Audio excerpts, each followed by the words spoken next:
Last night, something happened on my flight to Chicago that I got to witness something for the first time in 26 years that I've never seen.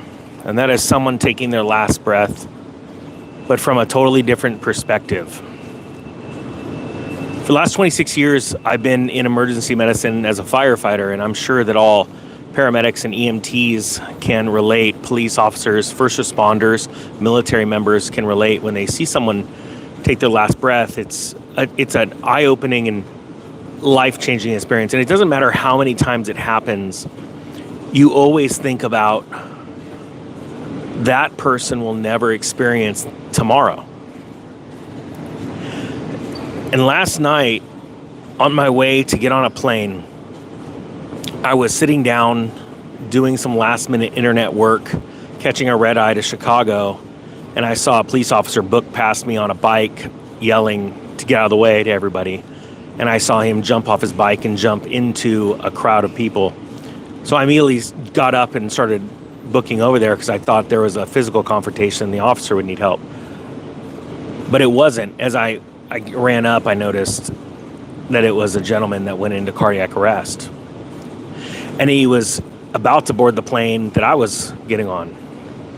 And where he had went into arrest was right at the entrance of the opening of the jet bridge. The officers jumped in, and someone else, a Good Samaritan, jumped in and started doing CPR. We're doing great compressions. I didn't need to help out there, so I started moving furniture to get ready for the gurney and the ambulance crew to come in. Fire department hadn't gotten there yet. And there was obviously a lot of time. And I witnessed something for the first time that I never did. And,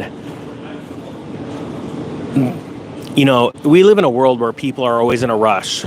And I was looking around at people's reactions, and people were stunned. Some parents were stunned to the point where their children were watching and they weren't thinking about what their children were witnessing. But also, I watched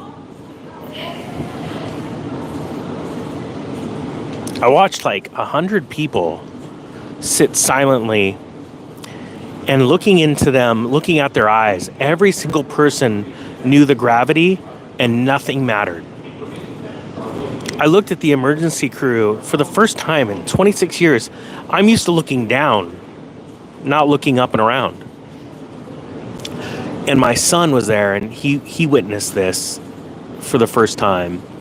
And he was asking me questions like, is this normally how people react? And I said, I've never done CPR in front of a crowd this big.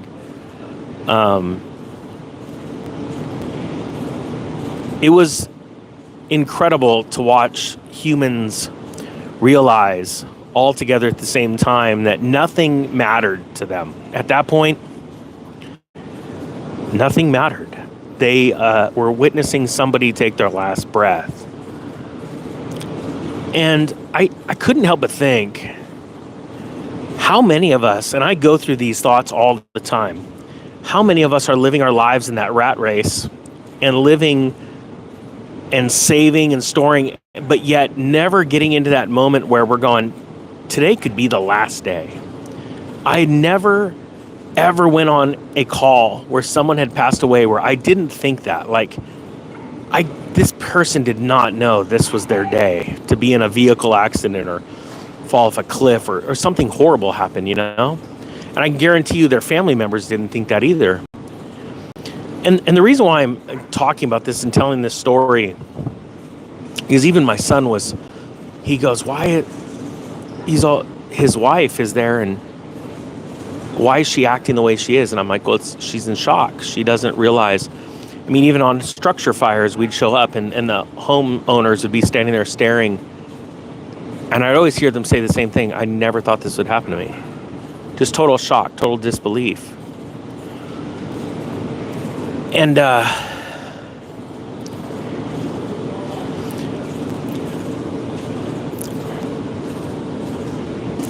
it's so weird being on the other side of that. How many of us have dreams and aspirations that we haven't just went for?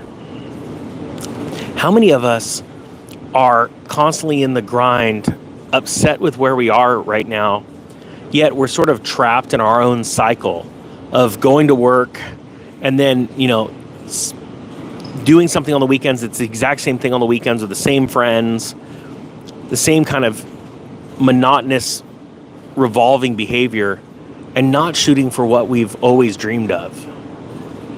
Now, the gentleman that passed away was in his mid to late 60s, possibly even early 70s. And it's just interesting. Me and my son, we stopped at the airport cafe to pick up a coffee, so we were the last ones to pick up our bags. And we picked up our bag right behind me, and the gentleman's bag is right there, an orange bag. And it's a really interesting time to reflect on all of our lives, even though this didn't happen to you. And this used to happen to me a lot, where I would reflect on this kind of stuff, but we're not in the mode to constantly be thinking that today could be our last day. And what are we going to do? Are we going to talk to someone we love? Are we going to shoot for a goal that we've been wanting to do forever, that dream? Before my mom died, she took trips all over the place. She knew she was dying. She knew she had cancer, and she'd already been given twice in her life a month to live. When the third time came, she goes, "I'm just going to live. I'm going to spend it all. I'm going to go for it," right? And she went all over the world and went on hot air balloons, and she lived. My mom couldn't. The day she died, I was with her. She said I was ready. She was ready. How many of us aren't ready to go? How many of us aren't ready to meet our maker? Regardless if you believe in your maker or not, something created you, right? How many of us aren't there yet? How many of us couldn't look our spouse in the eye or our children in the eye and say, I did my best. I tried my hardest. I gave it all I got, And, we're coming into some hard times.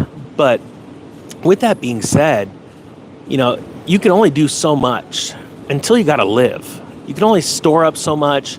You can only work so hard until you just go, I've got to do something different. And what I'd like is, because I'll be reading these comments, write down in the comment section what you've always wanted to do, but you've just never done it. Something's holding you back.